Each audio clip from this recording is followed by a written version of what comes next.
పక్కన ఏదైతే Birla skill development గారు నిన్న ఫోన్ హిండాల్కో అయితే కడాన సెల్ ఫోన్స్ తయారు చేసే పార్ట్స్ లో కూడా మన కుప్పంలో తయారు చేయబోతున్నారు. ఐఫోన్ అదే సెల్ ఫోన్ అంటే ఐఫోన్కు సంబంధించిన ఒక పార్ట్ని ఇక్కడ తయారు చేసే పరిస్థితికి వస్తున్నారు. అదే మరిగా ఇక్కడ బిర్లా ట్రస్ట్ అయితే స్కిల్ డెవలప్మెంట్ని ఆంటర్‌ప్రెన్యూర్స్ కూడా ప్రమోట్ చేయడానికి ముందుకు వస్తున్నారు. తమ్ముళ్ళు నీళ్లు వస్తే చాలా లాభాలు వస్తాయి. ఈరోజు నీళ్లు వచ్చాయి, కుప్పానికి ఇంకొక అడ్వాంటేజ్ కూడా వచ్చింది. ఒక పక్కన పాత national highway Bengaluru to Chennai Krishnagiri ద్వారా పోతుంది. కొత్త నేషనల్ హైవే బెంగళూరు నుంచి చెన్నైకి ఎక్స్ప్రెస్ వే వస్తుంది, కోలార్ ద్వారా పోతుంది. ఈ రెంటి మధ్యలో మనం ఉన్నాం. కేజీఎఫ్ నుంచి పొగురుపల్లి ద్వారా ఒక రోడ్డు కానీ కృష్ణగిరి కుప్పాన్ని తీసుకొస్తే ఈ రోడ్డు నేరుగా మళ్లీ కృష్ణగిరికి వెళ్తుంది. తొందరలోనే ఇక్కడ ప్రారంభమై బెంగళూరు ఔటర్ రింగ్ రోడ్లో ఓసూరు దగ్గర కవర్ అయ్యేడుగా ప్యారలల్ రోడ్డు కూడా తీసుకొస్తున్నాం. ఆ రోడ్డు వస్తే డైరెక్ట్ గా 1.5 గంటకి వెళ్ళిపోతాం.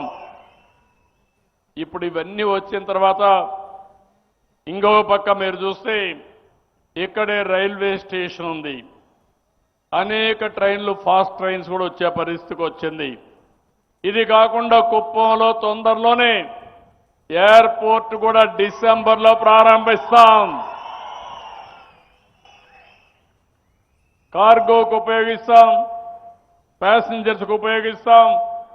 దీన్ని ఒక హబ్గా తయారు చేస్తామని చెప్పి నేను మీకు తెలియజేస్తున్నా. అనేక రకాలైనటువంటి ఇనిషియేటివ్లు తీసుకుంటున్నాం.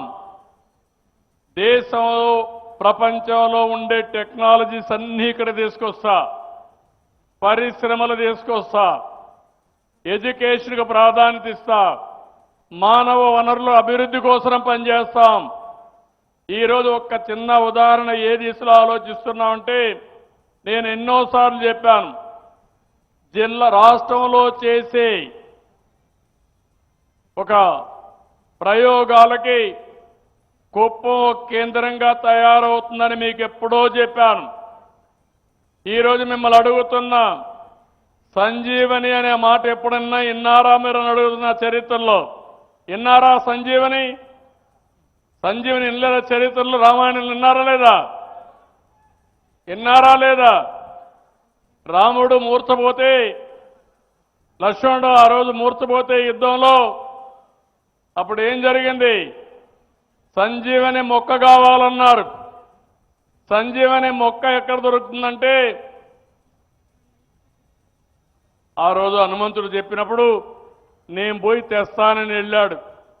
ఆయనకు మొక్క తెలియదు కానీ తేవాలని సంకల్పం ఉంది. తెలియకపోతే పర్వతాన్నే తీసుకొచ్చాడు. ఆ పర్వతాన్ని తీసుకొస్తే ఆ పర్వతంలో ఉండే మొక్కను తీసి లక్ష్మణుడికి వైద్యం చేస్తే లక్ష్మణుడు బతికాడు. అవునా కాదా అని అడుగుతున్నా. ఇప్పుడు ఆ ప్రయత్నమే చేస్తున్నా నేను. మీ ఆరోగ్యాన్ని కాపాడడానికి ప్రపంచంలో ఉండే నాలెడ్జ్ అంతా తీసుకొచ్చి మీ ఇంటి దగ్గర మీకు అందుబాటులో పెట్టే బాధ్యత నాది.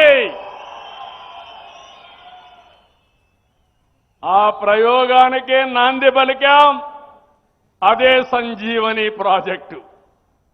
మీ సెల్ ఫోన్ ఉంటే సరిపోతుంది మీకు.